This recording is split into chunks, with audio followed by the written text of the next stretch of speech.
Okay. Good morning to everyone.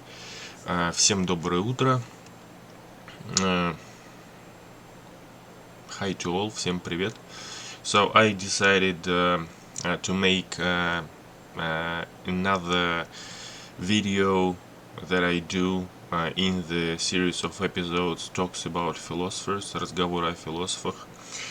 This video is going to be pretty much in English, mostly in English, but also some translations will be into Russian, because I'm Russian and I translate stuff into Russian, into English, so this is a mixture of languages in this video anyway. Also this video a bit differs from the previous videos that I made. Why? Because this video is prepared a bit differently. So previous videos I made were based on the material from the university and from the university that I studied, and so it was prepared already, and it was lecture notes, lectures, and a set and a list of words that may be interesting. So maybe something else, not everywhere the same thing, but this video is prepared a bit differently because the material for this video I took from an online resource, which is Stanford Encyclopedia of Philosophy. Seems to be a good resource, and I haven't made the list of words. That's not pretty much necessary, because the words that I have chosen, that I have highlighted in the lecture, kind of lecture, because it's not a lecture, but it's the material. So the set of words, they are highlighted in the lecture, so it makes a bit difference. Why? Because you will see how many words I have highlighted, but still it's just 2.5 to 5% of all the words that's there. So not all the words that are highlighted I don't know. Some of the words I know. I just highlight everything that's interesting, and some of the words that I don't know. But I will have a look at pretty much all of them, I think. The dictionaries that I use for this video are the same that I used the previous time, which is Word Web and Ebilingua.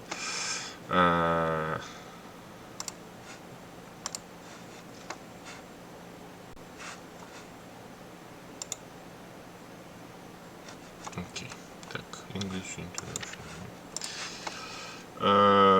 Okay, I will start this video with telling a bit about who we're gonna overview today. This morning I would like to have a look at Confucius. Confucius is very well known, and pretty much I heard about him many times, but I don't know much about him. I heard very smart sayings that came from Confucius, and I don't remember about them. There is one saying about the way and its length, that it should be quite long enough for you to go for the rest of your life and never end.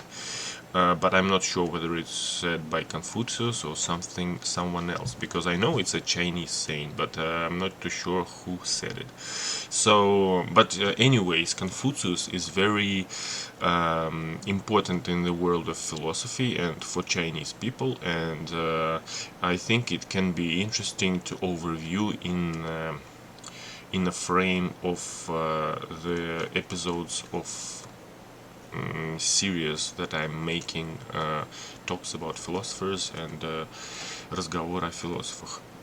So let's start. I'll just make the last check about whether it's recording or not. Yes, it's recording. So I will start about with the it's gonna be a long video. I think pretty much it could be can be 2 hours, I think, and it's an overview of what we have in this video. So there is a bit of biography, and it straight away it goes into Chinese philosophy and symbol of traditional culture. And also they're going to be a part of sources, which is important because in in these videos, making these videos, I understood that not many materials that come from the philosophers are present these days, which means that it's important to say where those resources, or what are the resources. The materials, I will again say that are prepared by myself and are taken from the Stanford Encyclopedia of Philosophy, so I don't think that something improper will be said there. But the thing is that this material is edited by myself, and I decided to remove a lot of citations, and because it's making the text a bit overcrowded or overwhelmed or over something, because there's many citations to some books. Anyways, so there are books here, and it tells about the names of the books. So compared to previous philosophers who I made videos about, there are a lot of materials that about Confucius, and I think it's definitely more than enough to understand something about Confucius. So anyways, then it goes into sources, and I will also say that I will try to make this video as fast, not as fast as I can, but pretty much a bit faster than it's in a normal pace, because usually the video has 5 pages and it takes 2 hours. So there were 2 videos before that were 5 pages of the material, and it took 2 hours for me to record. But this this one is 10 pages, so I will try to go a bit faster, or maybe if in some point I will decide to make 2 parts of the video, to make this video like having 2 parts, I will probably tell about this. So anyways, let's start.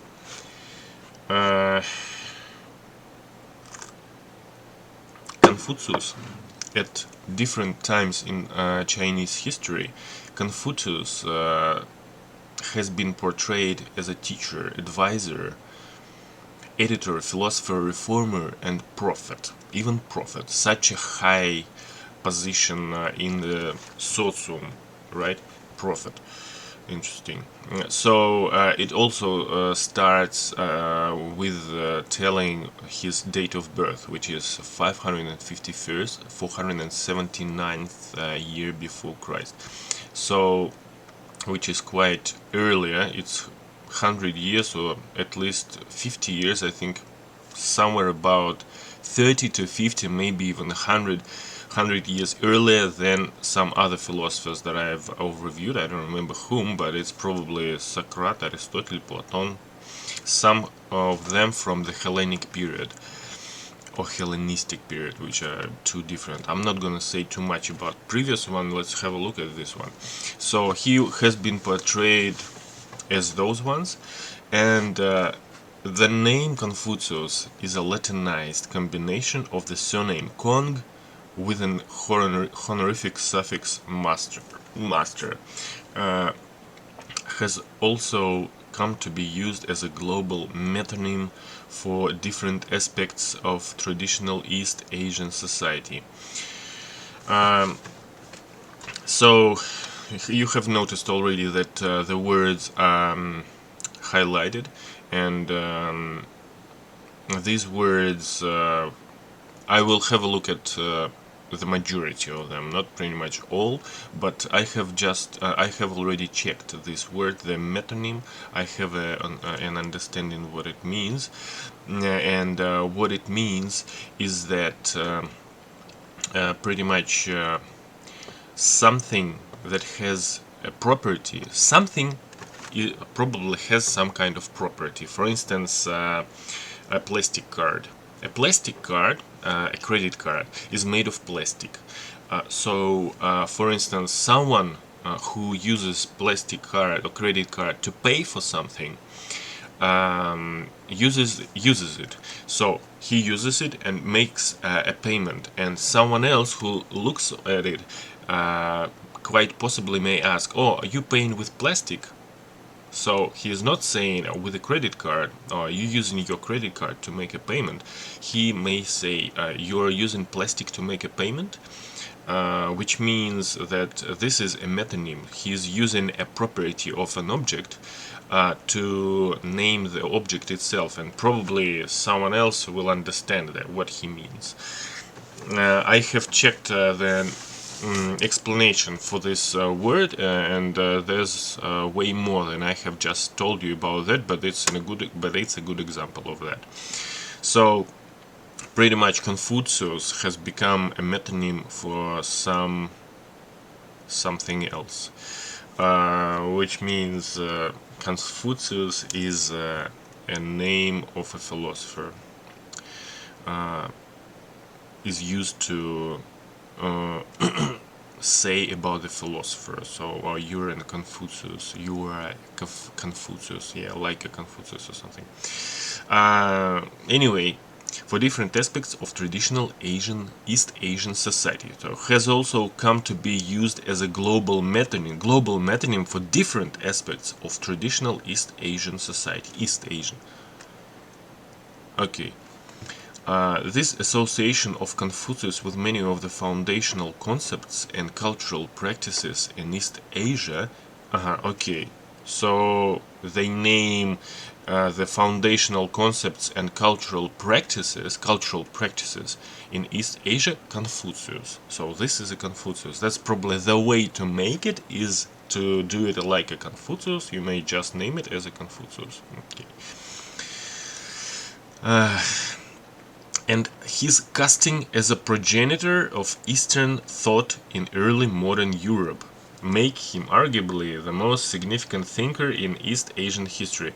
This association of Confucius with many of the foundational concepts and cultural practices in East Asia and his casting as a progenitor of Eastern thought in early modern Europe make him arguably the most significant thinker in East Asian history.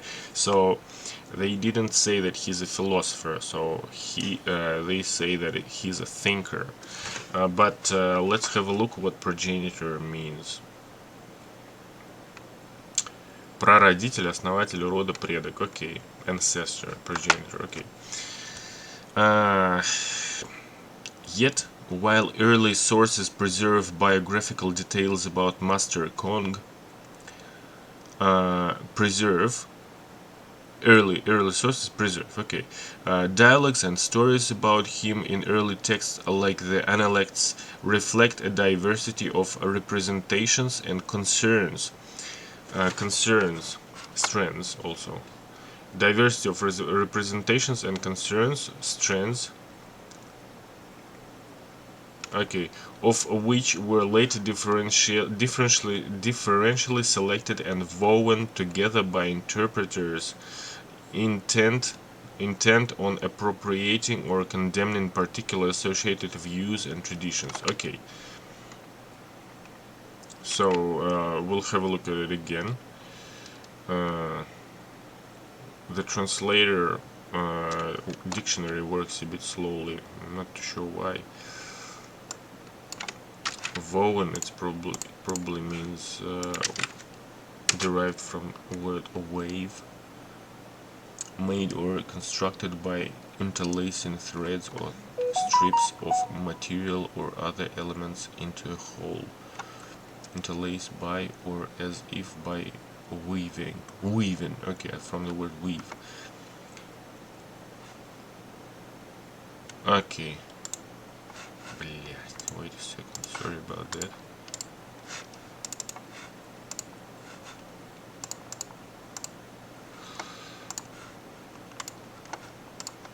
Okay, so it's said that early sources preserve biographical details about Master Kong, dialogues and stories about him in early texts like the Analects, reflect a diversity of representations and concerns, of which were later differentially.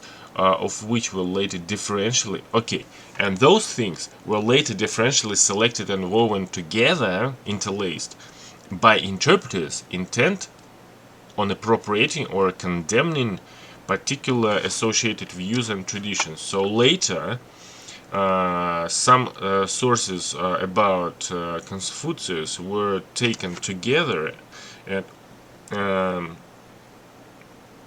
and the thoughts from those sources were somehow appropriated or interpreted by interpreters to form particular views. Maybe not particular, but to make some kind of view. Так, condemning.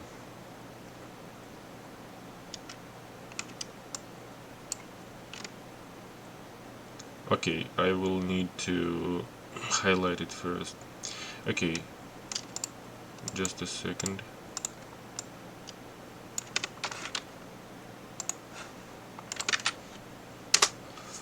Containing or imposing condemnation or censure, express strong disapproval of,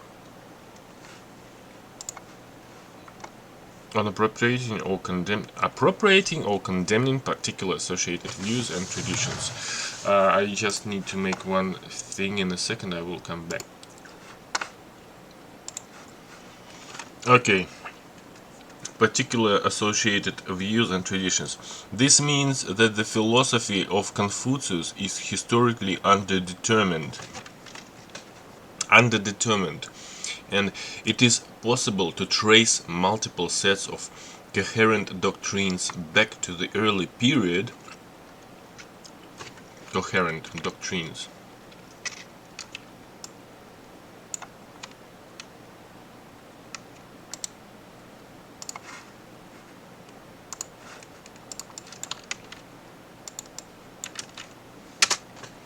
Marked by an orderly, logical, and aesthetical consistent relation of parts. Sticking together. Okay.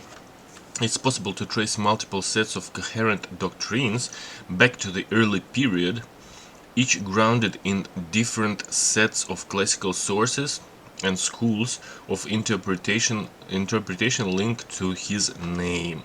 After introducing key texts and interpreters,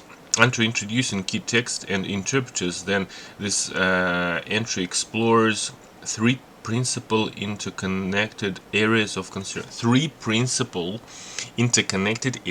concern. A psychology of a ritual that describes how ideal social forms regulate individuals. Okay, so this says about what I have in this lecture. So it has psychology of a ritual that describes how ideal social forms regulate individuals, an ethics rooted in the cultivation of a set of personal virtues, an ethics rooted in the cultivation of a set of personal virtues, and a theory of society and politics based on normative views of the family and the state. And theory of society and politics based on normative views of the family and the state.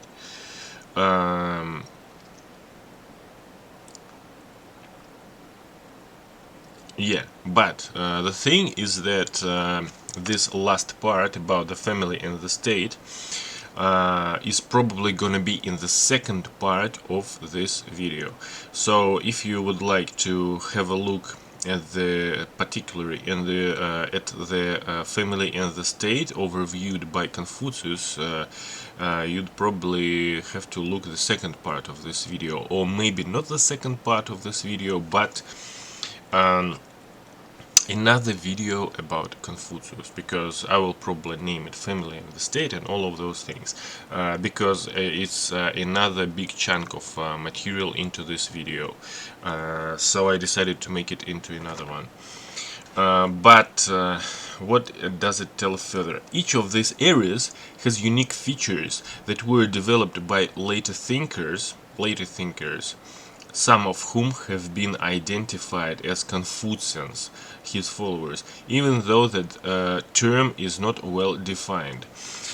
And it's quite a normal thing, and it's seen in psychology, in the world of psychology, very often, that thoughts of someone else and works of someone else are based on someone else's work and thoughts. So they are followers, they have or influencers, or whatever you name them. So even though that term is not well defined, the term Confucians is not yet well defined. The Chinese term Ru, which is this one here, predates Confucius. I'll have a look what it means. Predates, which means probably it was before Confucius.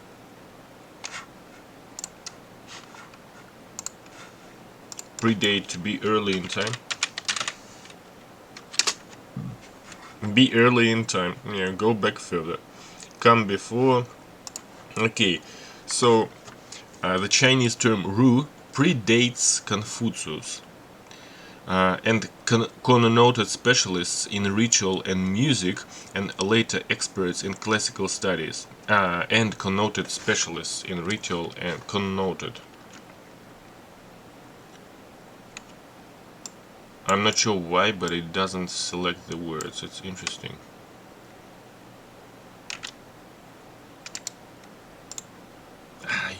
Wait a second.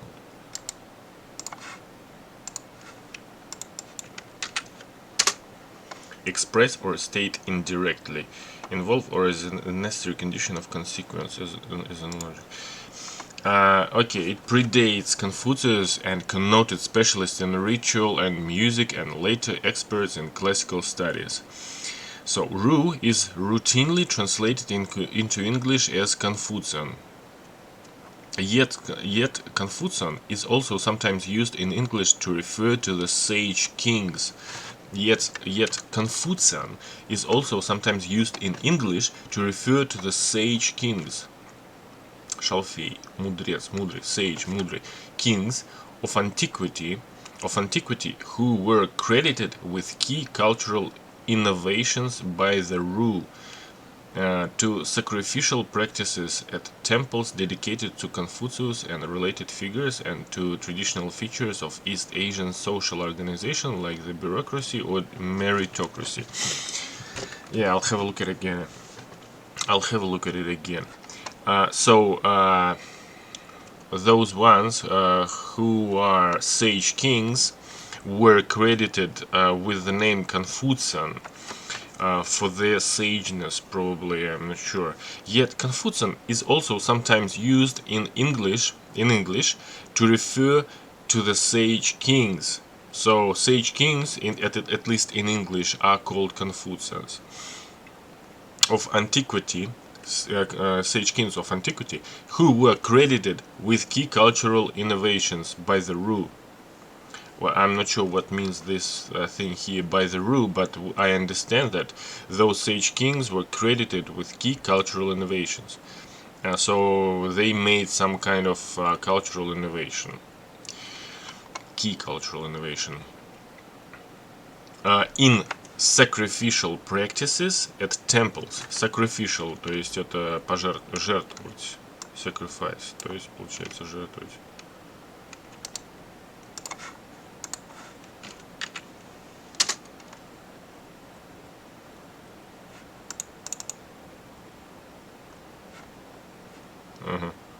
Okay. To sacrificial practices at temples dedicated to Confucius and related figures, and to traditional features of East Asian social organization like the to traditional features of East Asian social organization like the bureaucracy or meritocracy. Okay, so it's interesting to me this thing about bureaucracy and meritocracy, but the thing is that I understand that sage kings who were credited with key cultural innovations in sacrificial practices at temples dedicated to Confucius, so they made key cultural innovations into the practices of sacrifice and ritual practices connected to the dedicated to Confucius. To sacrificial practices, то есть sacrifice practices in temples dedicated to Confucius, and also other related figures, and to traditional features East Asian social organization. Okay, so I understand what it means, but the thing is that it also says about bureaucracy and meritocracy. We understand what bureaucracy is, but let's have a look what meritocracy means. Okay. Yeah, I know it's a long sentence and it's a bit difficult to understand. A form of social system in which power goes to those with superior intellects. Okay, meritocracy. The belief that rulers should be chosen for their superior abilities and not because of their wealth or birth. Meritocracy. Okay. Like the bureaucracy or meritocracy. Okay. So it also says that in English sometimes word Confucian relates also to the sage kings who were bureaucrats or meritocrats. Okay. Anyway, for this reason, the term Confucian will be avoided in this entry. Confucian will be avoided in this entry, which will focus on the philosophical aspects of the thought of Confucius. The Latinization used for Master Kong following the English language convention primarily, but not exclusively, through the lens of the analects.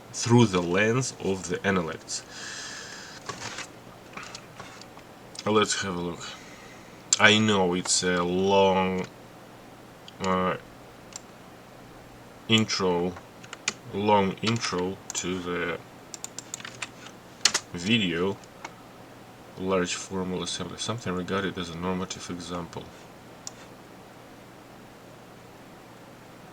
The Latinization used for Master Kong following the English language convention will focus on the philosophical aspects of the thought of Confucius. Okay. So it says that they are not gonna use term Confucian in this text, alright? But we'll have a look later. Anyways, this is an entry. I'll have a look how long has it been going. 30 minutes. Okay.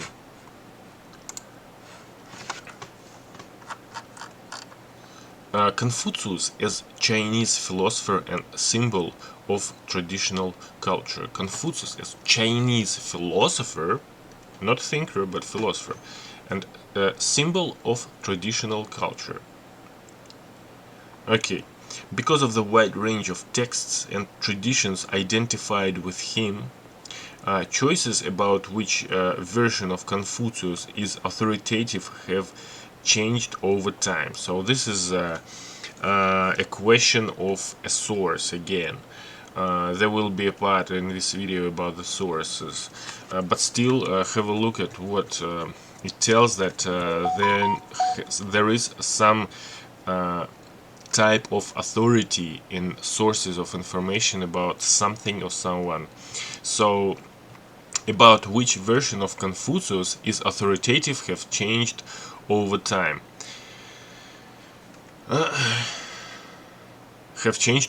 Reflecting particular political and social priorities. Okay, the portrait of Confucius as philosopher is in part the product of a series of modern cross-cultural interactions. Okay, the portrait of a Confucius. In imperial China, Confucius was identified with interpretations of the classics and moral guidelines for administrators, and therefore also with training the scholar officials that populated the bureaucracy. Okay, so was identified with interpretations of the classics and moral guidelines for administrators. Okay. And therefore also with training the scholar officials that populated the bureaucracy. At the same time, he was closely associated with the transmission of the ancient sacrificial system. Transmission of the ancient sacrificial system, and he himself received ritual offerings in temples found in all major cities. So, received ritual offerings in temples found in all major cities. By the Han, 202 before Christ, 220 before Christ, Confucius was already an authoritative figure in a number of different cultural domains.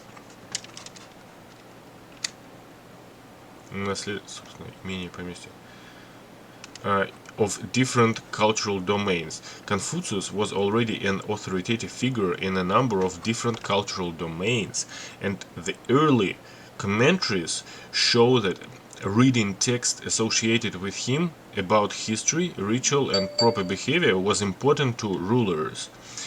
Okay, the first commentaries to the Analects were written by tutors to the Crown Prince Zhang Yu. Okay, so this is an example of what I decided to remove from this text. I mean, there were too many or too much of the citations here. So it says what's his name, how it's written in Chinese, date, and where it was taken. So it was too much of it. So I decided to just keep the text, because if you want to have a look at all of those things that were there before, you can go onto the website Stanford Encyclopedia of Philosophy and have a look what's there.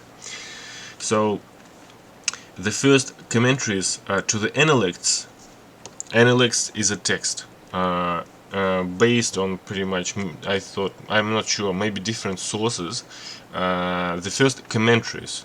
So commentaries are there because many so pretty much all of the philosophers who I made videos about, the materials about them had commentaries. So this was the books.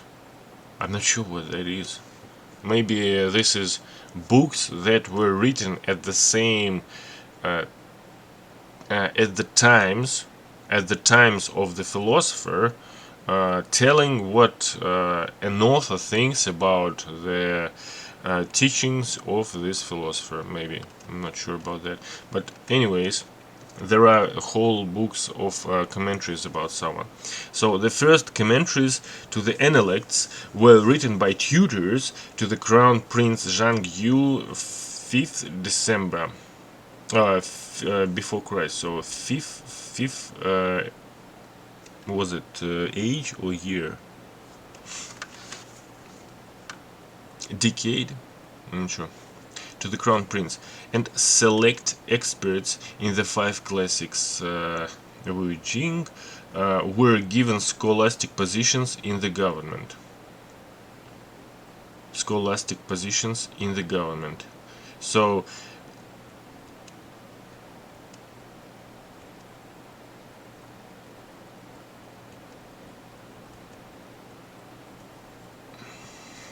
okay, I understand. So this is about the sources, probably something. But anyways, the authority of Confucius was such that during the late Han and the following period of disunity, то есть это не единство, disunity, Okay, so this is a good example of the word. You understand what unity means, and this is disunity. I'll have a look what that means. Lack of unity. Not complete disunity, but lack of unity, usually resulting from dissension. I don't what dissension means. What does it mean? Disagreement among those expected to cooperate. A conflict of people's opinions, actions, or characters. Okay, so the authority of Confucius was such that during the late Han and the following period of disunity, his imprimatur was used to validate commentaries to the classics. Imprimatur was used to validate commentaries to the classics, encoded political prophecies, and esoteric doctrines. So they used Confucius to check the validity of some sources. So they used his authority of his word. That's interesting. Formal and explicit approval. So formal and explicit explicit.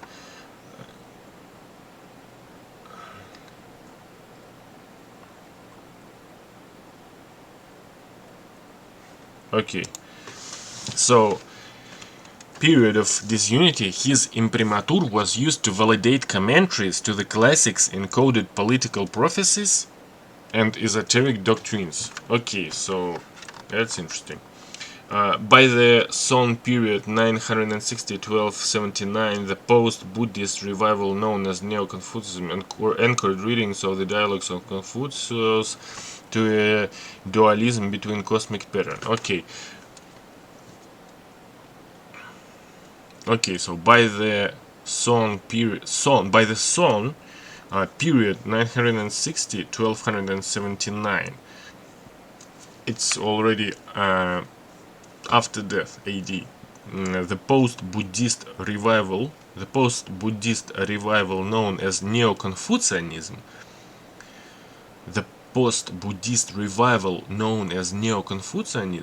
this is in 13th century, from 10th to 13th century, anchored readings of the dialogues of Confucius to a dualism between cosmic pattern. Anchored readings of the dialogues of Confucius to a dualism between cosmic pattern, and pneumas, and pneumas. Okay, cosmic. I'll have a look what cosmic means.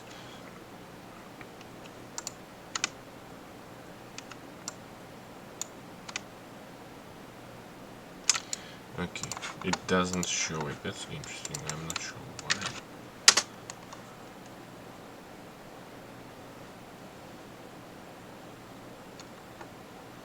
Okay, cosmic pattern to a dualism between cosmic pattern and pneumas.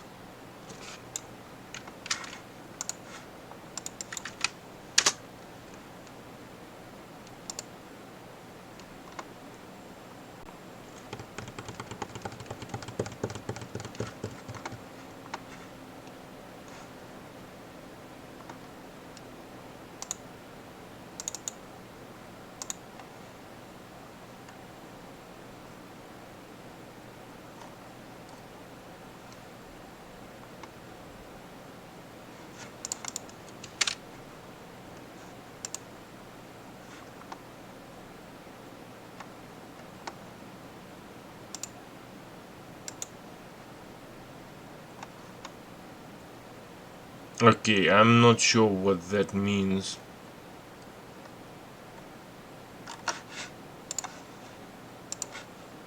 Pneuma. Let's have a look. That's strange.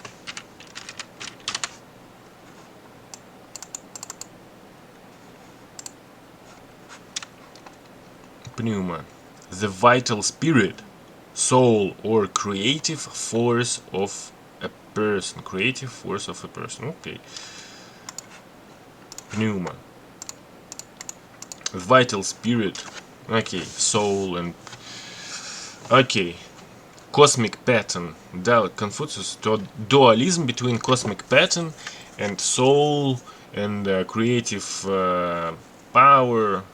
A distinctive moral cosmology, that marked the tradition from those of Buddhism and Taoism. We'll have a look what Taoism later on in here.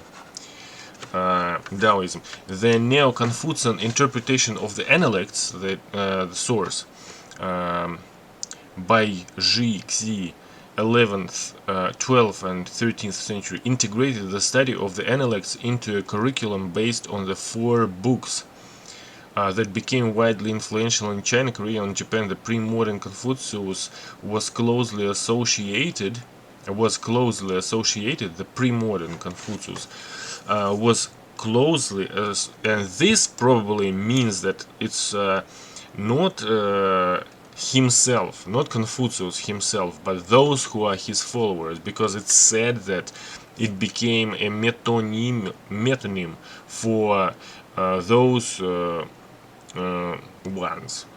So Confucius was closely associated with good government. The pre-modern Confucius was closely associated with good government, moral education, proper ritual performance, and the reciprocal obligations that people in different roles owed each other in such context. Okay. When Confucius became a character in the intellectual debates of 18th century Europe,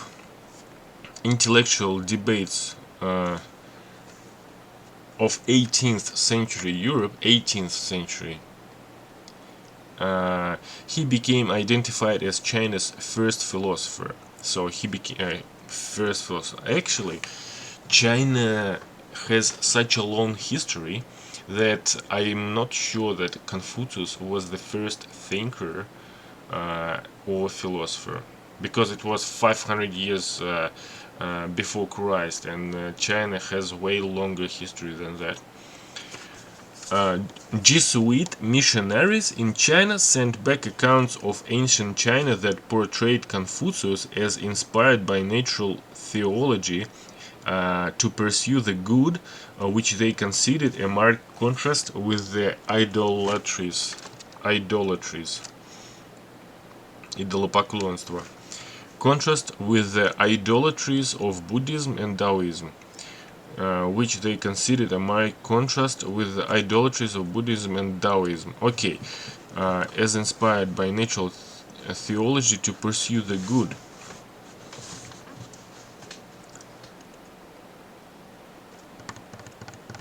Okay, Jesuit, I'm not sure what that means. Let's have a look.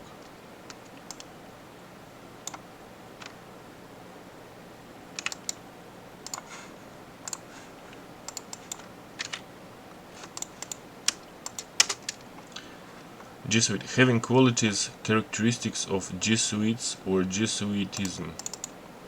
A member of the Jesuit order, a Roman Catholic order founded by Saint Ignatius of Loyola in 16th century to defend Catholicism against the Reformation and to do missionary work among the heathen. It is strongly committed to education and scholarship.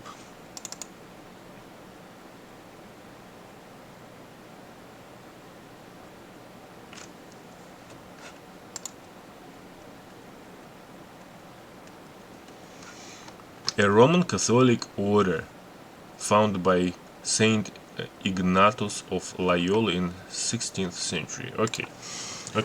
Jesuit missionaries in China sent back accounts of ancient China that portrayed Confucius as inspired by natural theology.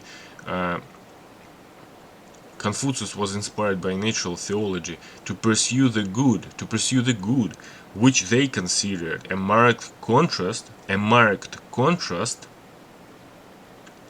with the idolatries of Buddhism and Taoism.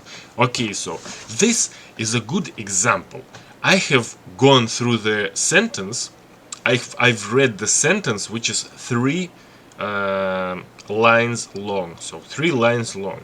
So pretty much I've read it and I thought I haven't understood anything, just separate words. But the thing is that it just takes one word. So this sentence starts with the first word, and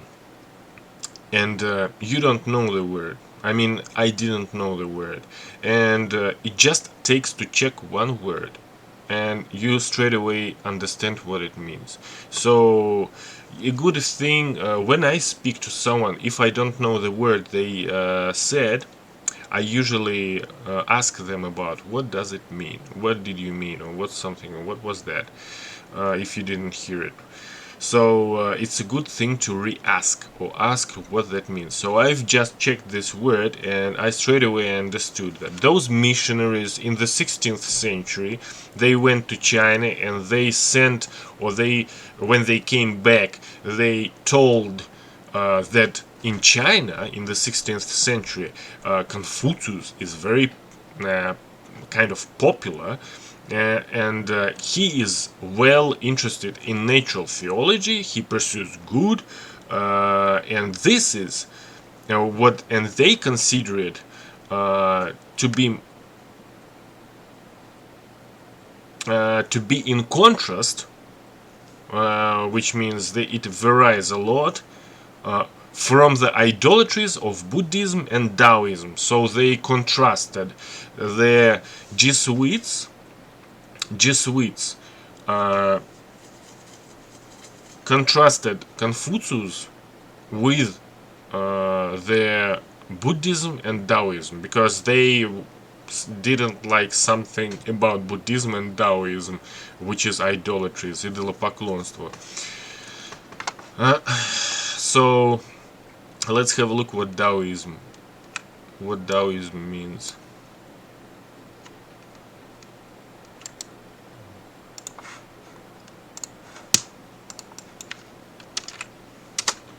Philosophical system developed by Lao Tzu and Chang Tzu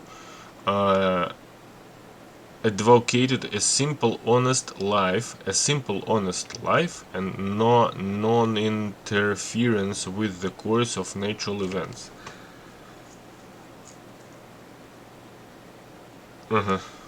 Non-interference, interesting.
Okay.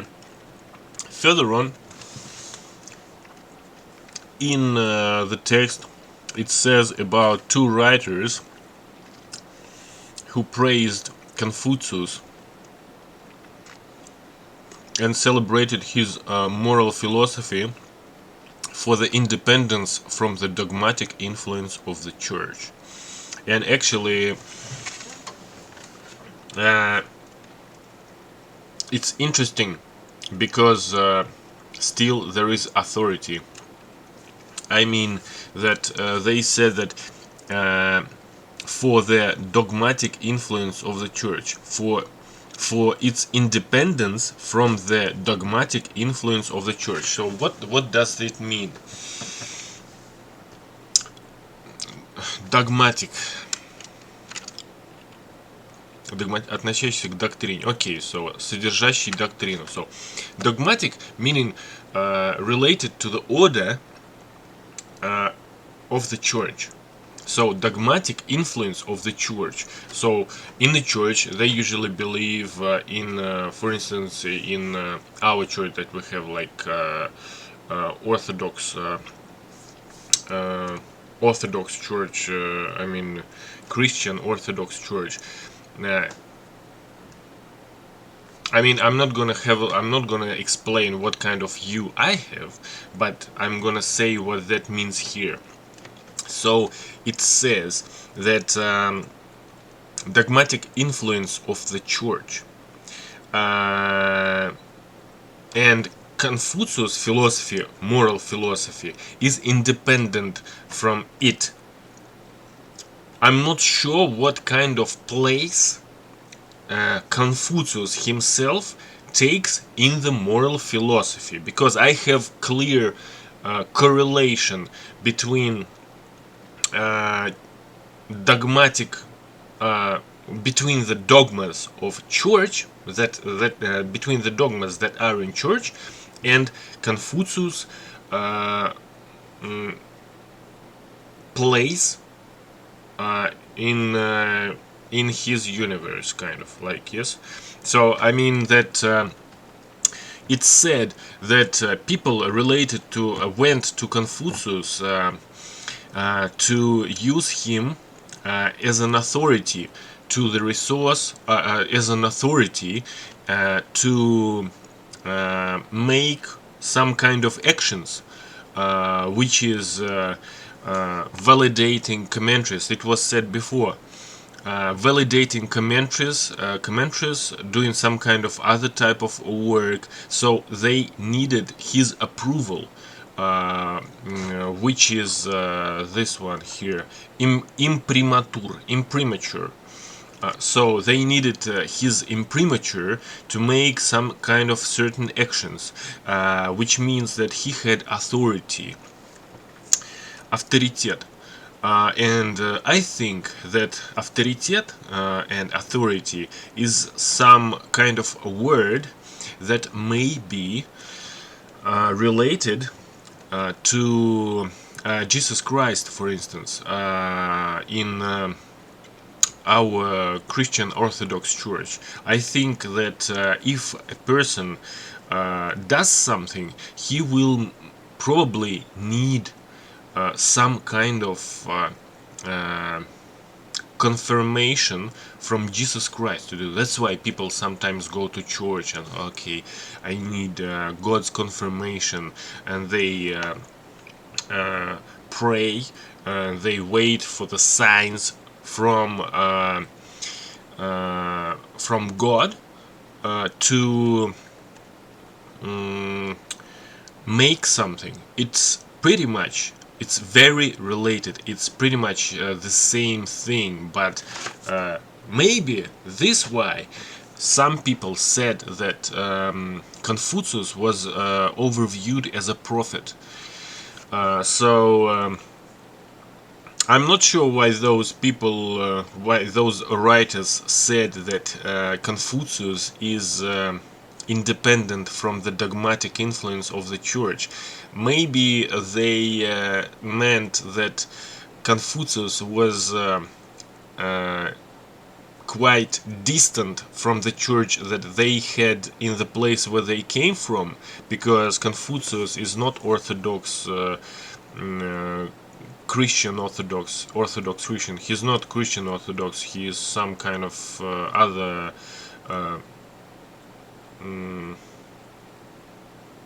Vera, faith, or what? Yeah.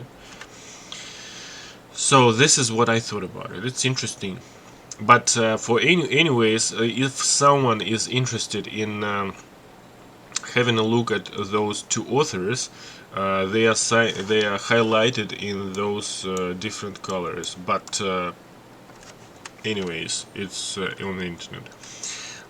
So while at times he was criticized as an atheist or an advocate of despotism, many Europeans viewed Confucius as a moral philosopher whose approach was in line with rationalism and humanism. Okay, so He was criticized to be an atheist or a despot. Many Europeans viewed Confucius as a moral philosopher whose approach was in line with rationalism and humanism. Okay, let's have a look. Those two words, atheist, atheist.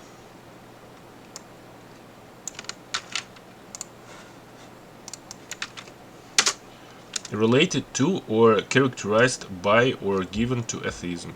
Someone who does not believe in the existence of God.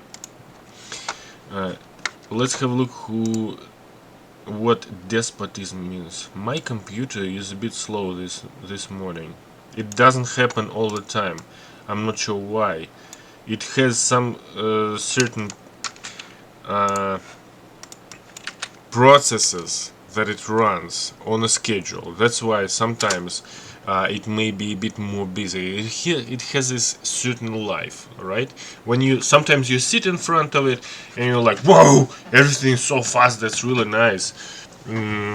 Sometimes you sit and it's fucking slow as I'm not sure what. So dominance through threat or punishment and violence, despotism. A form of government through threat or punishment and violence. A form of government in which the ruler is an absolute dictator. Понятно? Many Europeans viewed Confucius as a moral philosopher whose approach was in line with rationalism.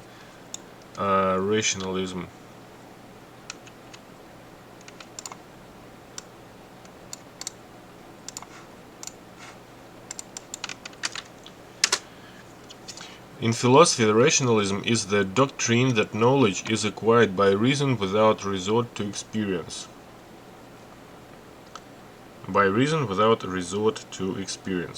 The theological doctrine that human reason rather than divine revelation establishes religious truth. The doctrine that reason is the high basis for regulating conduct.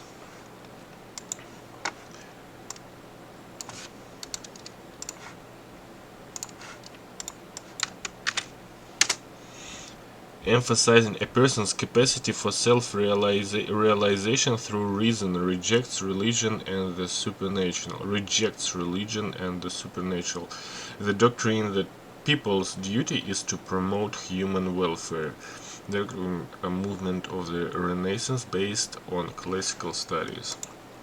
Okay, so they've named him this as well. Anyway, today many descriptions combine these several ways of positioning Confucius.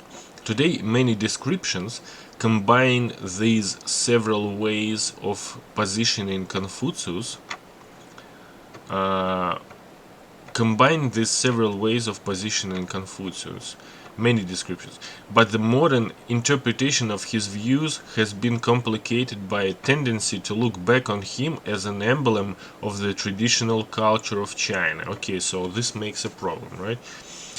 In the eyes of some late 19th and 20th century reformers who sought to fortify China against foreign influence, the moral teachings of Confucius had the potential to play, so this is politics.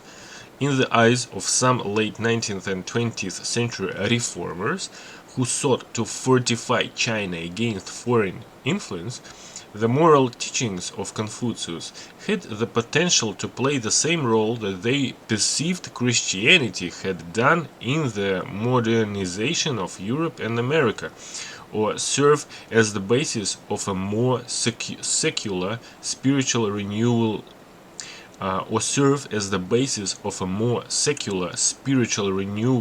that would transform the population into citizens of a modern nation state. Okay, secular, what does this mean?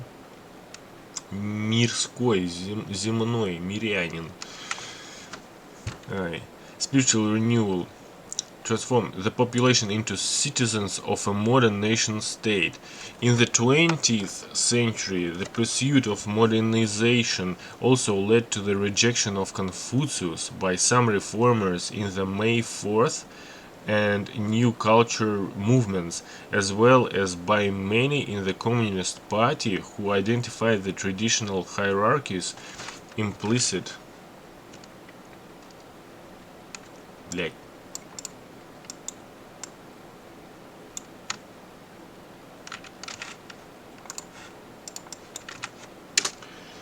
Being without doubt or reserve, implied through not directly expressed in the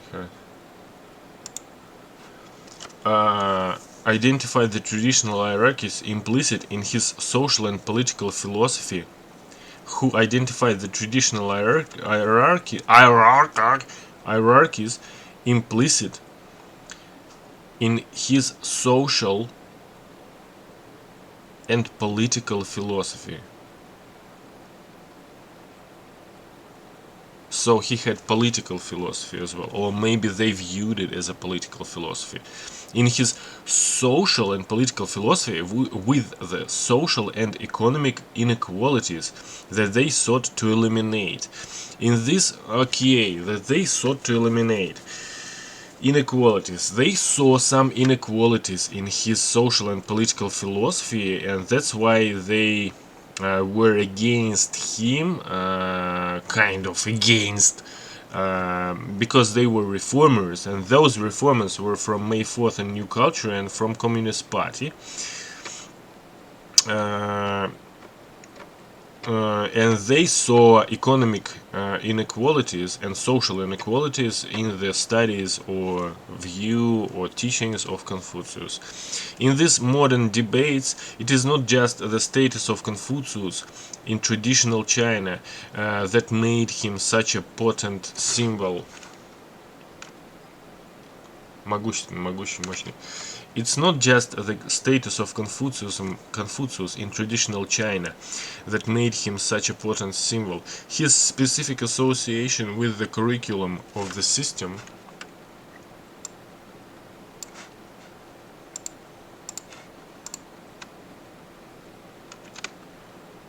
курс обучения, with the curriculum of the system of education of scholar officials in the imperial government, his specific association, in the imperial government, and of traditional moral values more generally connected him to the aspects of tradition worth preserving, or the thing that held China back from modernization depending on one's point of view.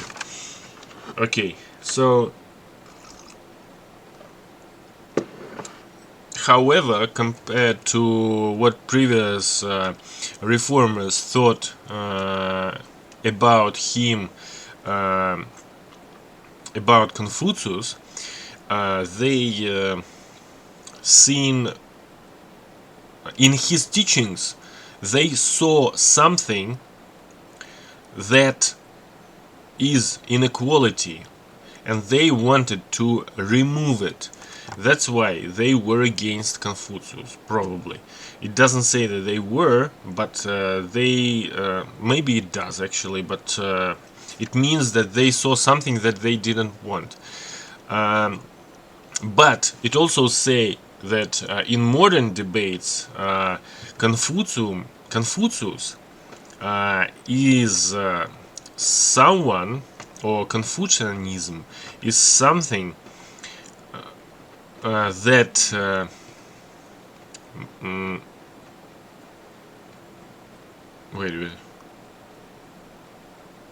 is specifically associated with the system of education that brings scholar officials in the imperial government, and of traditional moral values more generally connected him to the aspects of tradition worth preserving, which means that in modern debates they think that Confucius should be preserved,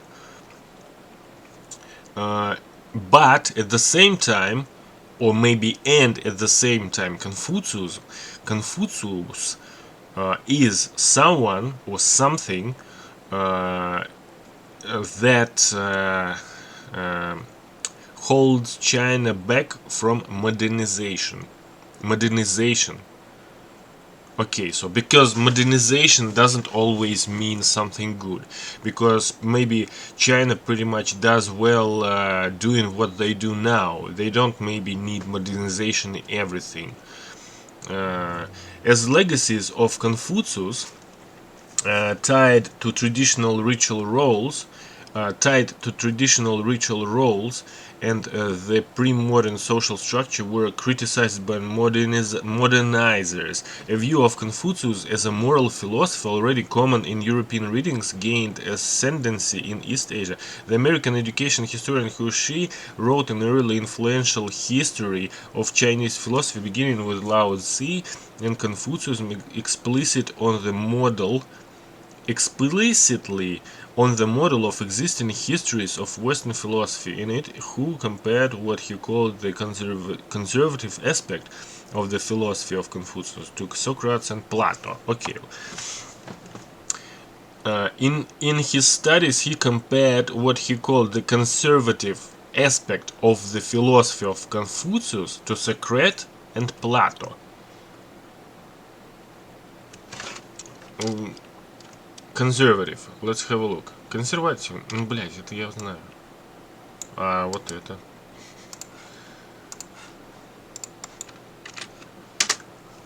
Resistant to change, particularly in relation to politics or religion. Resistant to change.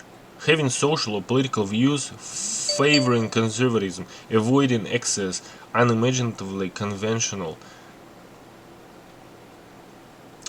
Conforming to the standards and conventions of the middle class. Okay. Conservative aspect of the philosophy of Confucius to Socrates and Plato.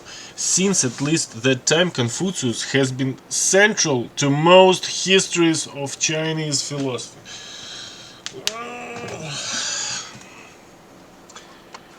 Since at least that time. Okay. Imagine that. It says, since at least that time, which is, 891st, Confucius has been central to most histories of Chinese... Confucius has been central to most histories of Chinese philosophy. But it's strange, because how could he become central to the histories of Chinese philosophy that late? Because if he was alive in 551st before Christ, which is 2,300 years before, 2,400 years before. Yeah, I don't think it took that long. Don't think that it took that much time to become central. It's just that time when when Confucius could have been understood a bit more in Europe. Maybe that's what it means. That's what it means. The American educated historian Hu Shi,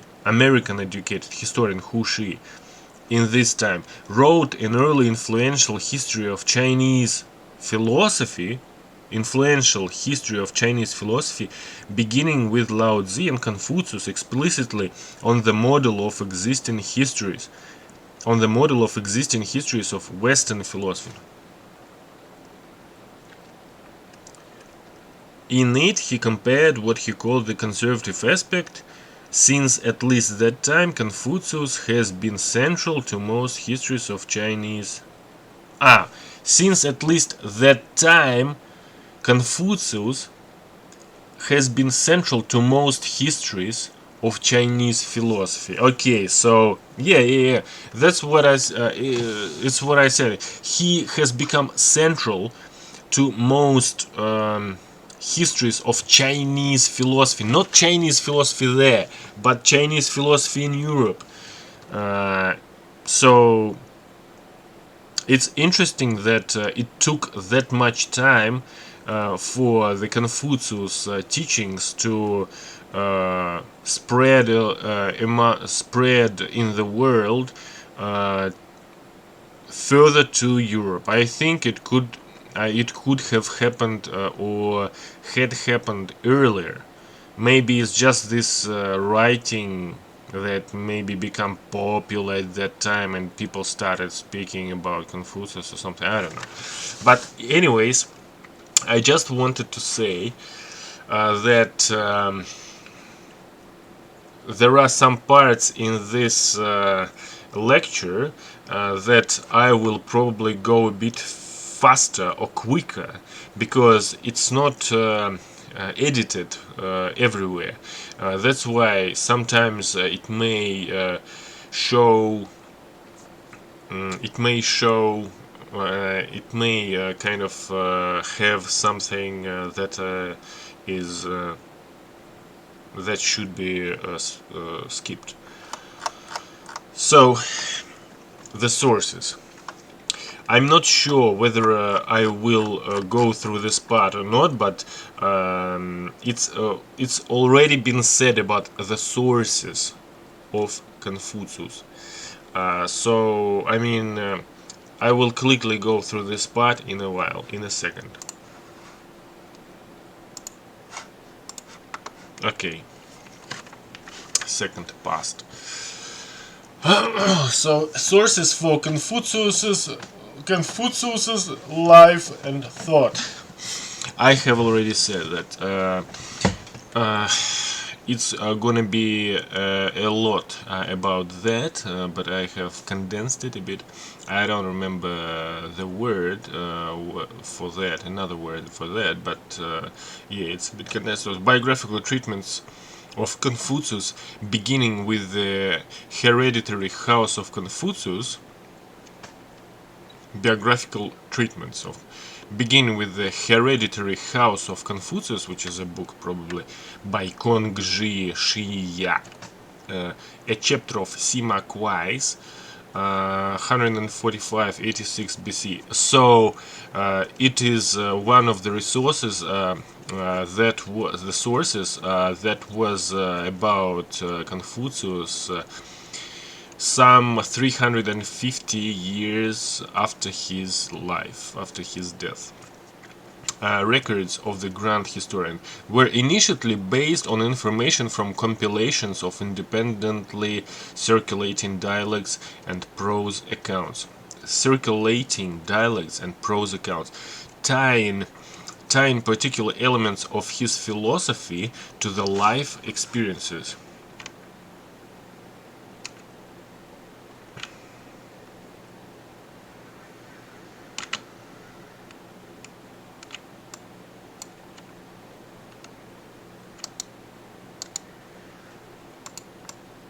Wait a sec.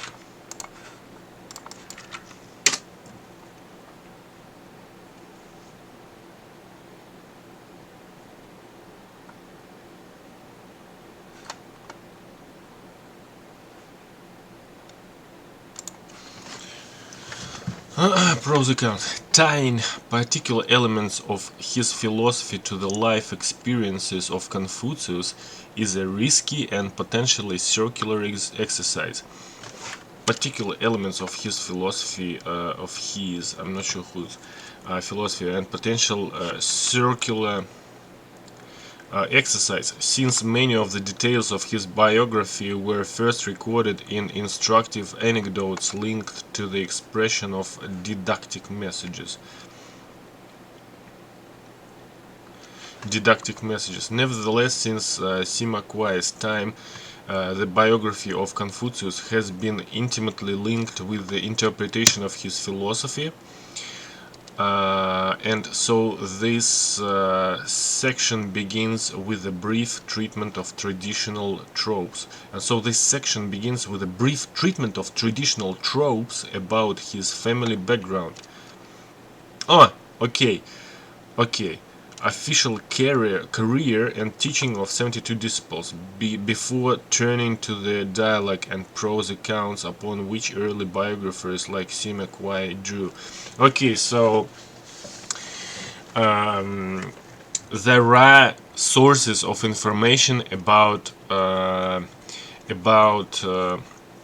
Confucius.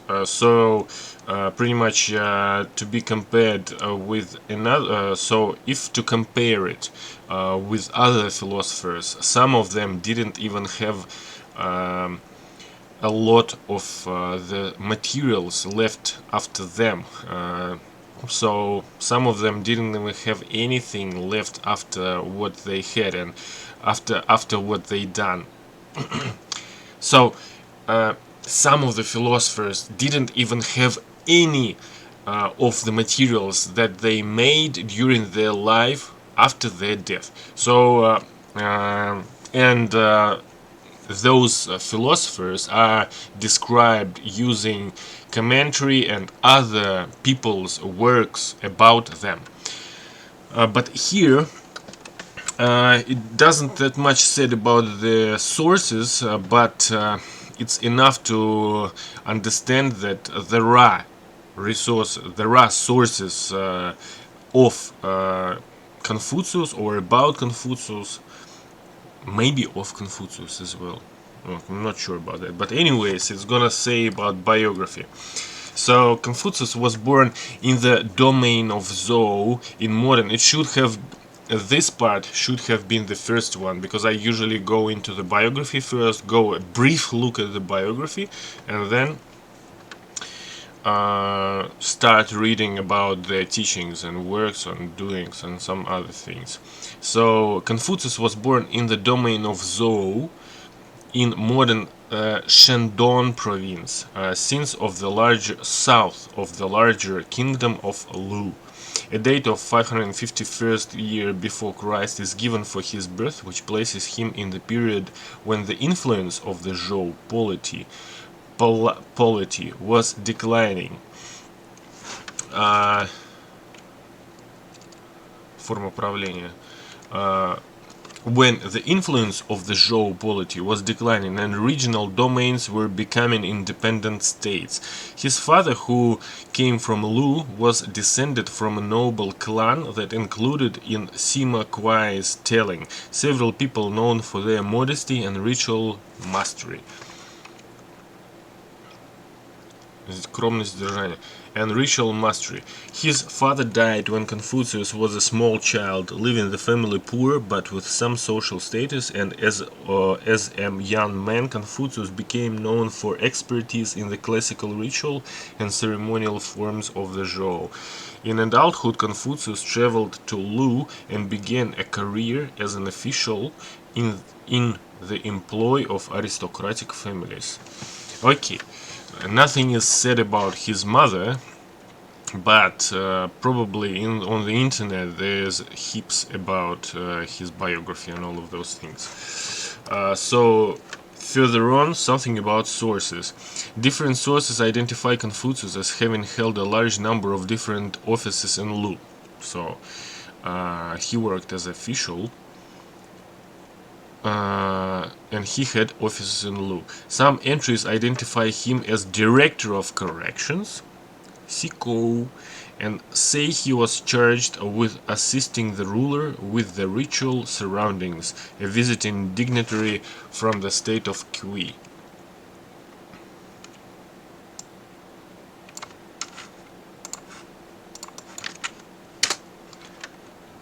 Dignitary.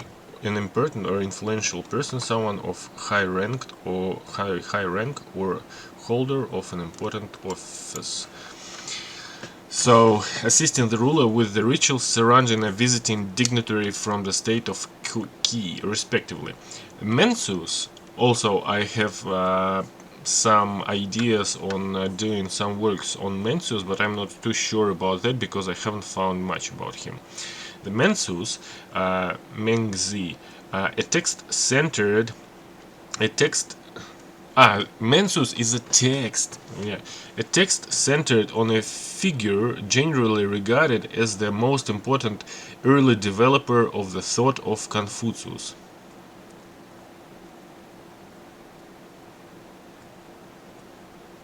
Yes, the Mensus text by Mensus. And Mencius lived 372 and 200 until 289th year before Christ. generally regarded as the most important early developer of the thought of Confucius. Mencius. Okay, so he is developer of Confucius thought. Says Confucius involved with managing the accounting at the granary and keeping the books on the pasturing granary. What's that?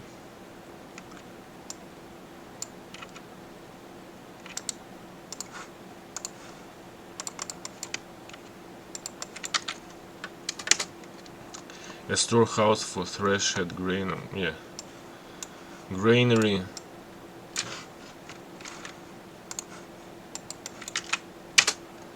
Let feed in a field. Okay.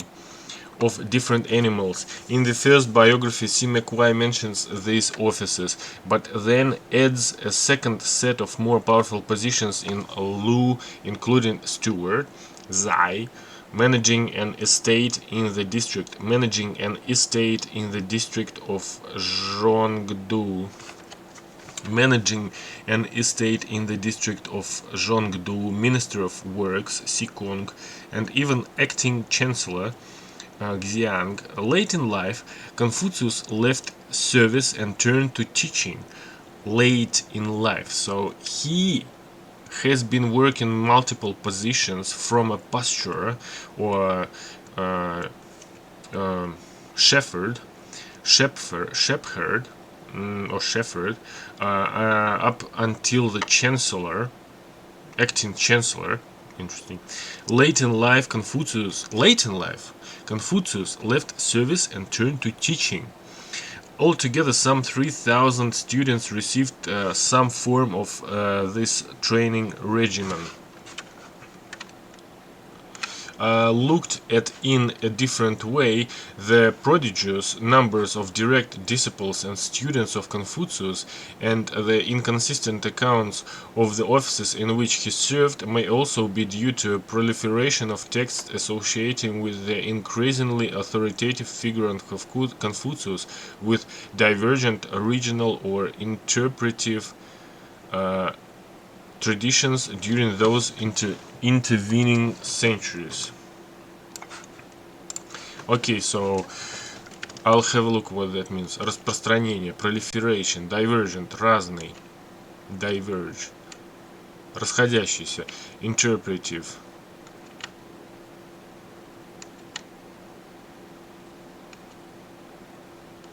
regional or interpretive traditions during those intervening centuries.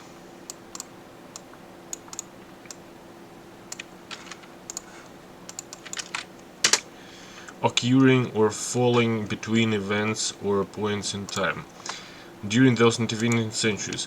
Okay, so looked at in a different way, the prodigious numbers of direct disciples and students of Confucius and the inconsistent accounts of the offices in which he served may also be due to a proliferation of texts associating the increasingly authoritative figure on Confucius. Okay, so this tells about spreads or about spreading of Confucius's knowledge and teachings, because the students were prodigious. Prodigious numbers. There were many students. The offices of Confucius were in many locations, and there were many teachings done, so it was all spread. So Confucius is well spread in terms of sources. The many sources of quotations and dialogues of Confucius, both transmitted and recently excavated, provide a wealth of materials about the philosophy of Confucius. Okay, so we have gone through this part very quickly. And this is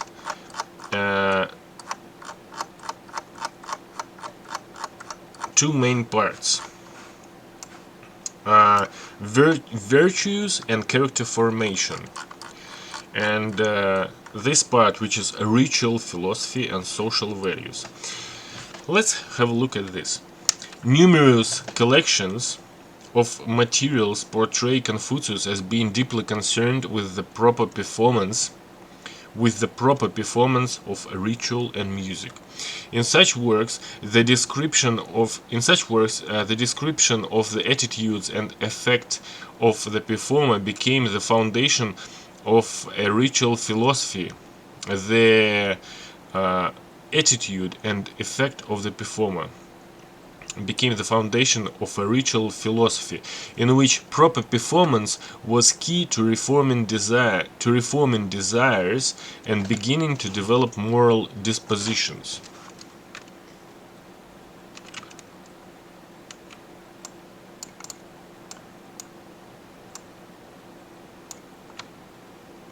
Расположение, размещение в каком-либо порядке. To develop moral dispositions. Confucius sought to preserve the Zhou ritual system and theorized about how ritual and music inculcated social roles. Ritual and music inculcated social roles, limited desires, and transformed character. Okay, so he sought to preserve the Zhou ritual system and theorized about how ritual and music inculcated social roles, limited desires, and transformed character. Social roles, limited desires, and transformed character. Many biographies begin their description of his life with a story of Confucius. Description of his life with a story of Confucius at an early age performing rituals, reflecting accounts and statements that demonstrate his prodigious mastery of ritual and music.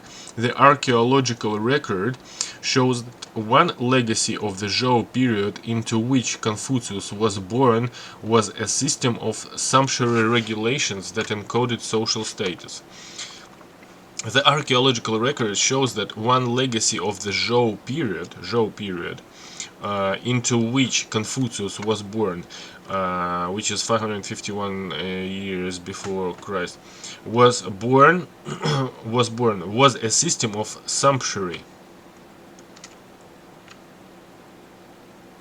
касающиеся расходов, регулирующие расходы, a system of sumptuary regulations that encoded social status. Another of these legacies was ancestral sacrifice. A means to demonstrate people's reverence for their ancestors, for their ancestors, while also providing a way to ask the spirits to assist them or to guarantee them protection from harm. Okay. Do you remember what I said about people going to church, asking and praying to God when they do something because they need approval or confirmation? While also providing a way to ask the spirits to assist them or to guarantee them protection from harm. The Analects, it's the text, describes the ritual mastery of Confucius in receiving guests at a noble home.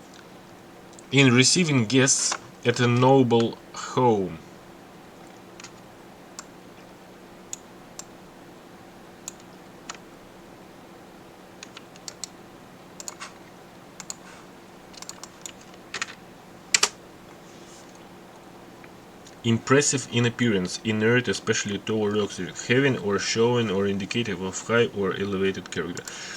Receiving guests at a noble home and in carrying out sacrifices. He plays the stone chimes, distinguishes between proper and improper music. He plays to play the. I think this is an expression.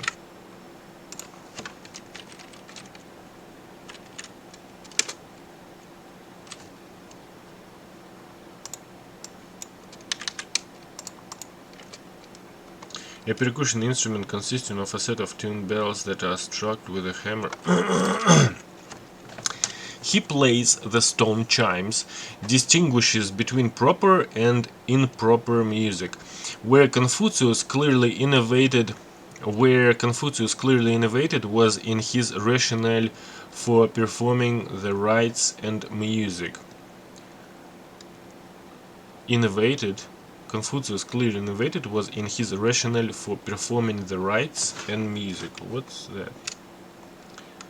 Okay, обратите внимание. Historian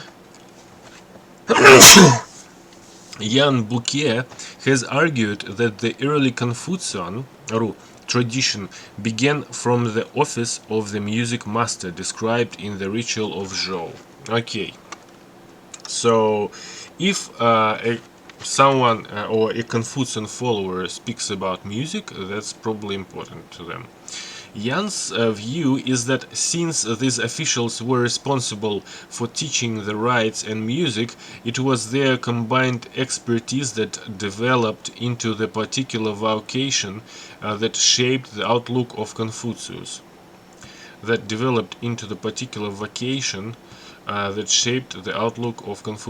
Early discussions of ritual in the Zhou classics often explained ritual in terms of a do ut des.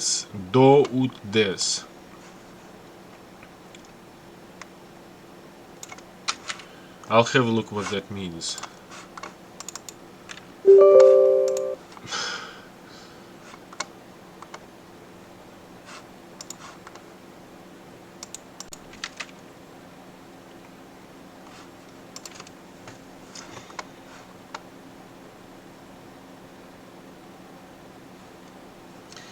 До ut des и до ut facias. Латинские выражения, формулы, употребляющиеся при судопроизводстве в Древнем Риме, означающие «я даю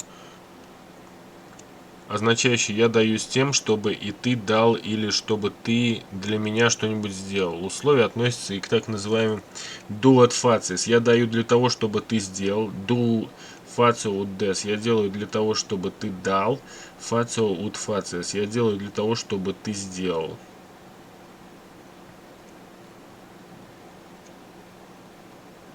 Do ut des.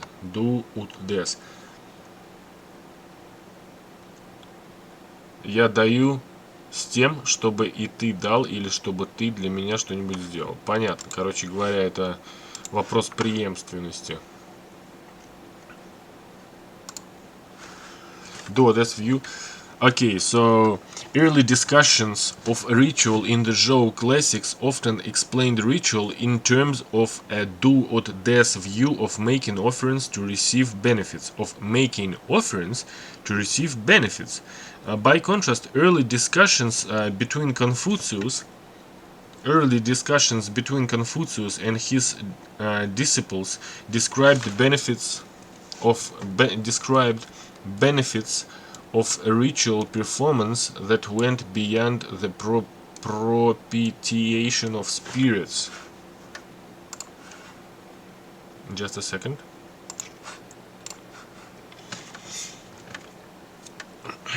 That went beyond the propitiation. Примирение. By contrast, early discussions between Confucius and his disciple describes benefits of ritual performance that went beyond the propitiation of spirits. What is word?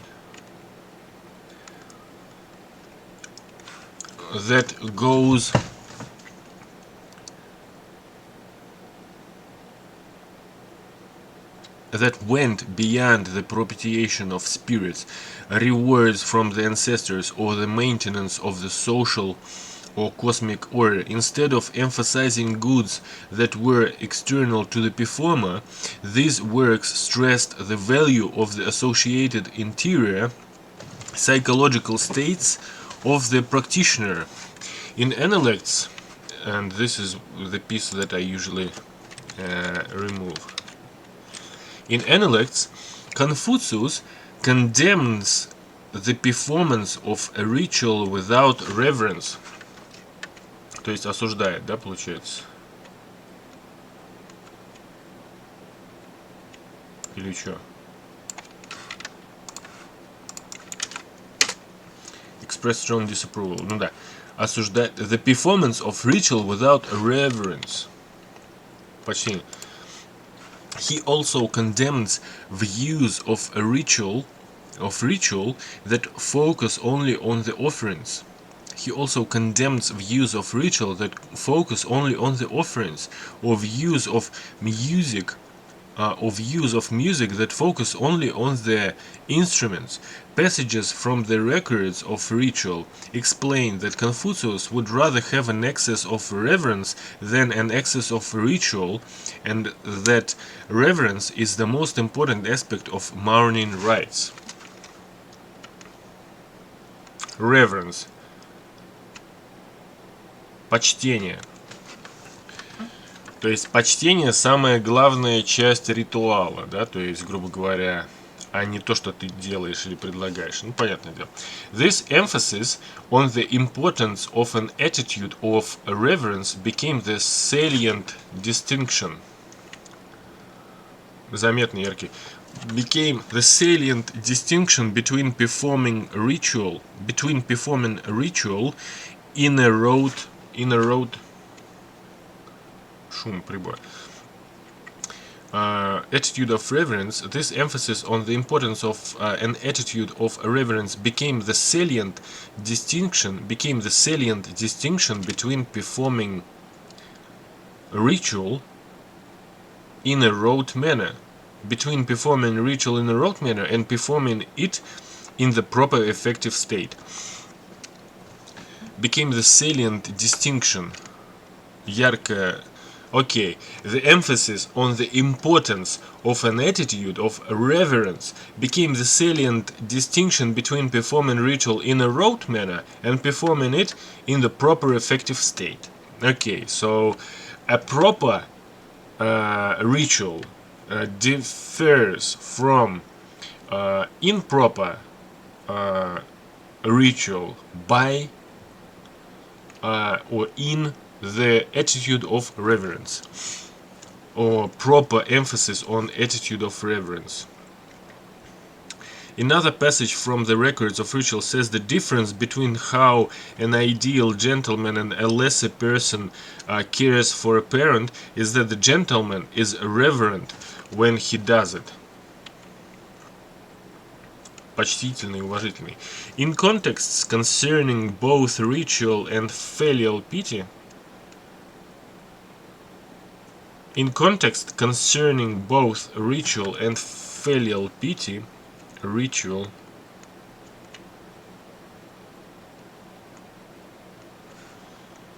both ritual and filial piety, the effective state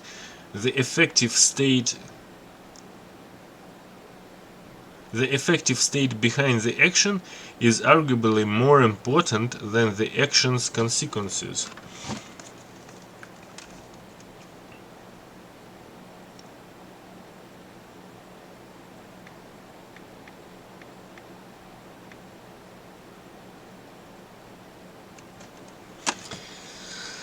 In contexts concerning both ritual and filial piety, the effective state behind the action is arguably more important than the action's consequences. The affective state behind the action is arguably more important than the action's consequences. То есть не то, что ты мне поставил огромную чашку чая, которая, ну или, блядь, просто чашку чая, которая охуенная, ебать, вот, а то, что ты мне его правильно поставил, или то, что ты мне его поставил так, что ты почтительно это сделал, а не то, что, ебать, на, чувак, хуярь, ебать. Ну вот, хотя, в принципе... Окей. In this ritual psychology, the performance of ritual and music restricts desires because it alters the performer's affective state. То есть это вопрос самоконтроля. So it's the question of self-control. The performer's affective states and place limits on appetitive desires. And place limits on appetitive desires. The Records of Ritual illustrates, that's a book, The Records of Ritual illustrates desirable affective states, describing how the Zhou founder King Wen was moved to joy when making offerings to his deceased parents, but then to grief once the ritual ended.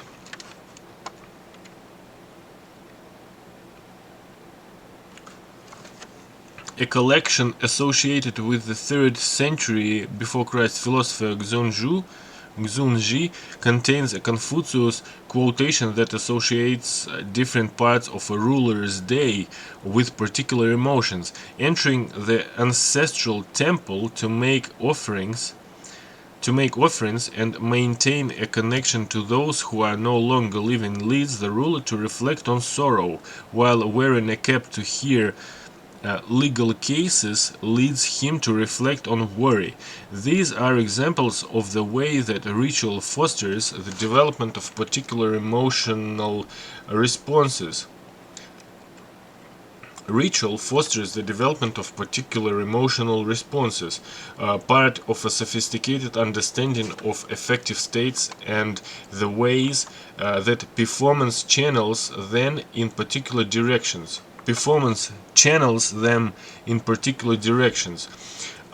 More generally, the social conventions implicit in ritual hierarchies restrict people's latitude to pursue their desires. More generally, the social conventions implicit in ritual hierarchies restrict people's latitude to pursue their desires. Окей, то есть more generally the social conventions. I'll have a look at that.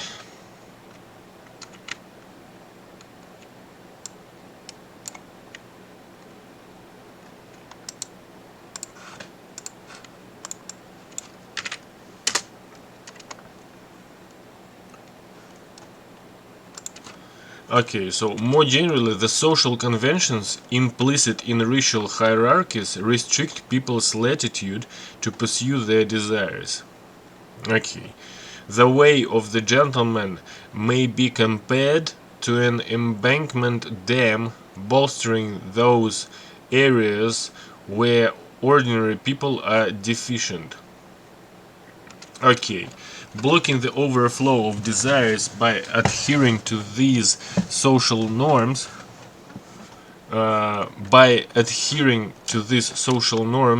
preserves psychological space to reflect and reform one's reactions. Blocking the overflow of desires by adhering to these social norms preserve psychological space to reflect and reform one's reactions. Descriptions of the early community depict Confucius creating a subculture in which ritual provided an alternate source of value. Descriptions of the early community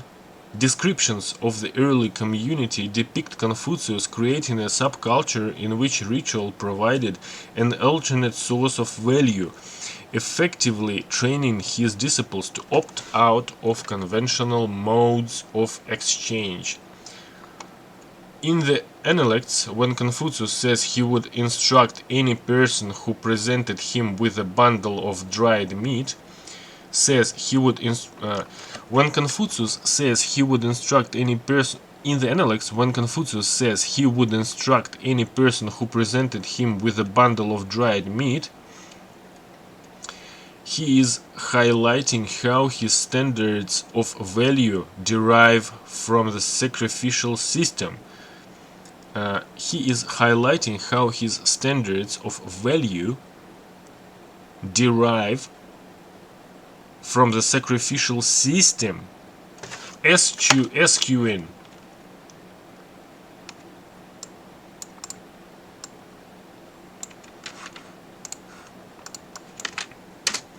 Avoid and stay away from, deliberately stay clear of. Eschewing currency or luxury items. Okay, so when he's presented with a bundle of dried meat, he's not thinking about how much it costs or how much did it cost. He's referring to his sacrificial system. Eschewing currency or luxury items. Gifts valuable in ordinary situations might be worth little by such standards. Even if a friend gave him a gift of a carriage and horses, if it was not dried meat, he did not bow. The Han period biographical materials in records of the historian describe how a high official of the state of Lu did not come to court for 3 days after the state of Qi made him a gift of female entertainers. When additionally the high official failed to properly offer. Okay, so one thought came to my mind is that a gift is very important. So if you want to deliver some certain thought or make some certain impression on a person, you should probably in a way how Confucius looked at it, you should probably think of a gift that you're making. Okay, so but and yeah, actually it's clearly visible in our existence, because it's such a normal thing to understand. It's such a clear view of things that happen around. When you give someone a present, people or a person may not be satisfied with the present because they think, oh, what does that mean? And if it means something strange, they may put it under question. Is it a good gift or is it not? So anyways, the Han period biographical materials in records, a high official of the state of Lu did not come, to the office when they were given a female entertainers as a gift. When additionally the high official failed to properly offer gifts of sacrificial meats,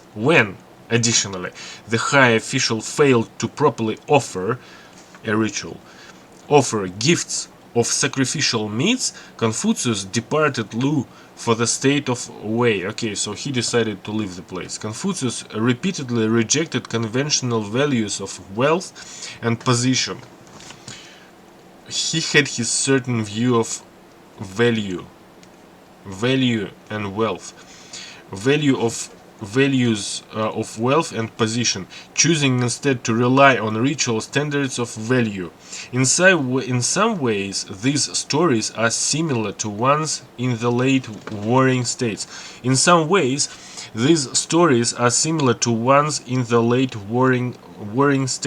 And Han period compilation, Master Zhuang, that explore the way that things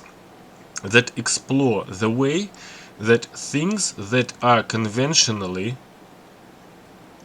belittled for their lack of utility are useful by an unconventional standard.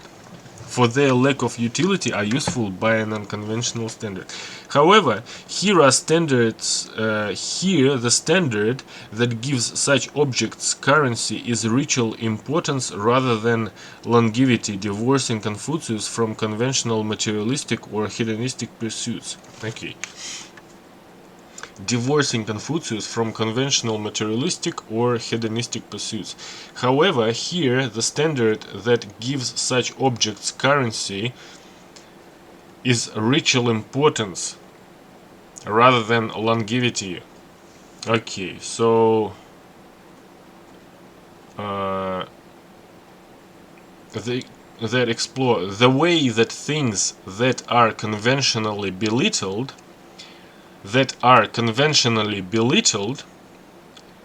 for their lack of utility are useful by an unconventional standard. However, here the standard that gives such objects currency is ritual importance rather than longevity divorcing. Okay, Confucius from conventional materialistic or hedonistic pursuits. Okay, so this means that it may be okay, so this leads me to the idea of feng shui. Yeah, feng shui, because here it says that for instance something not utilitarian or something that may not have value clearly or visibly it doesn't have value, it's not utilitarian. Why do you have this thing on the table? What does it make? Why do you need it for? And here Confucius says that it has ritual importance, and this ritual importance makes value to this object.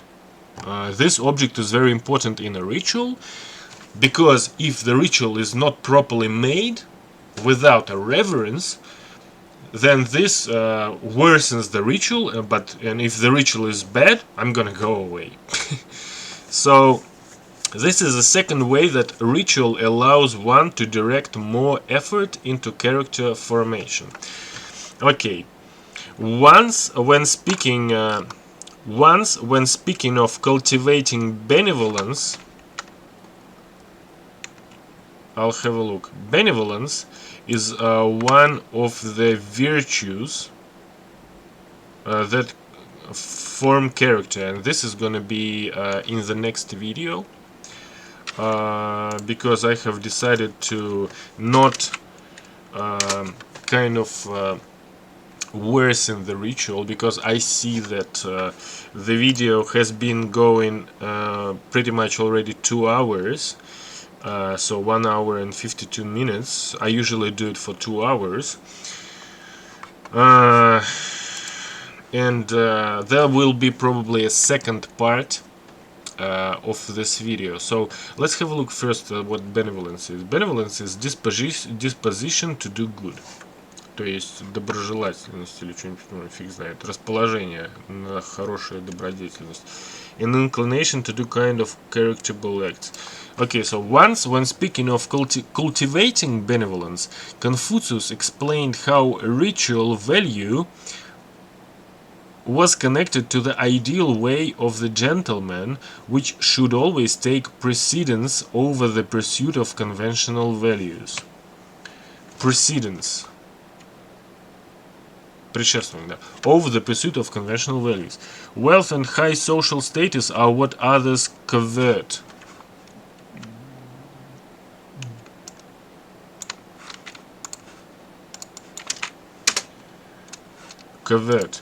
If I cannot prosper by following the way, I will not dwell in them.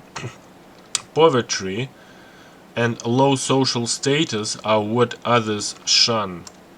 То есть избегают, что ли, или что?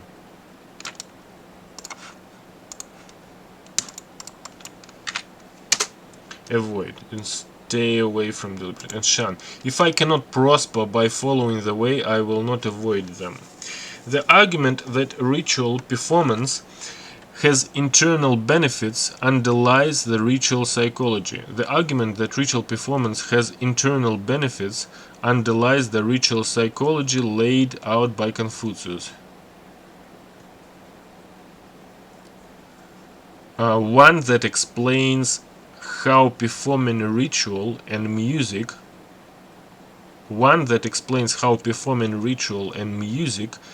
controls desires. How performing ritual and music controls desires and sets the stage for further moral development.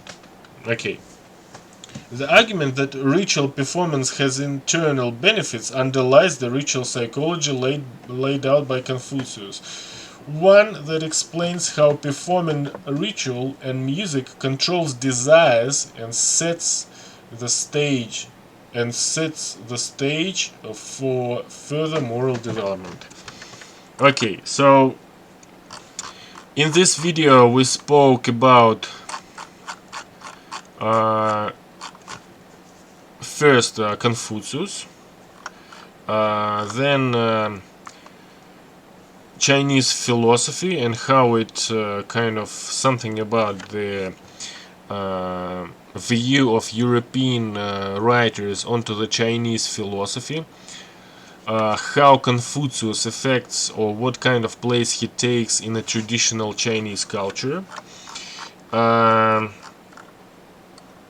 Also, there was some small part about sources where teachings of Confucius come from, and ritual philosophy and social values. So ritual philosophy.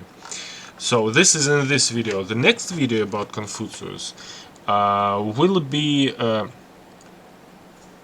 about virtues and character formation. So it's about 4 virtues: benevolence, virtue,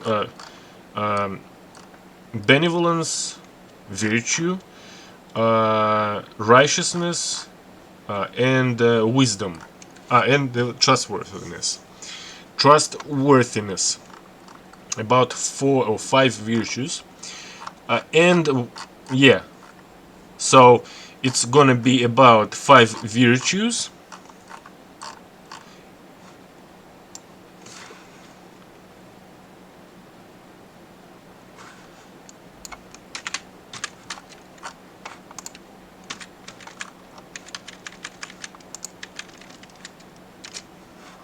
So this video is 6 pages and it's taken 5 or 2 hours as the previous ones.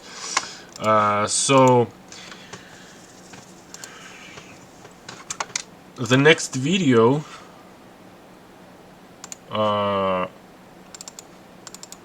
will be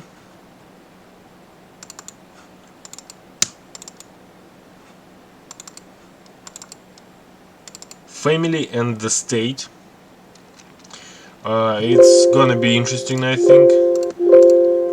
The family and the state. But first, virtues and character formation, those 5 virtues, and then family and the state. Family and the state. So, and it's probably gonna last for 2 hours as well. So I would like you to have a look at this video. Maybe you will find something interesting in it. For me, it's very interesting, and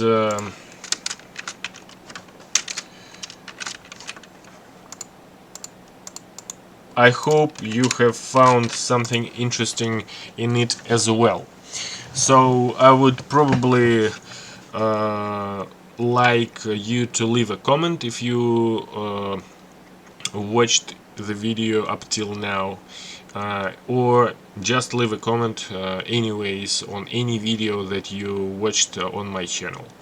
So I wish you all the best.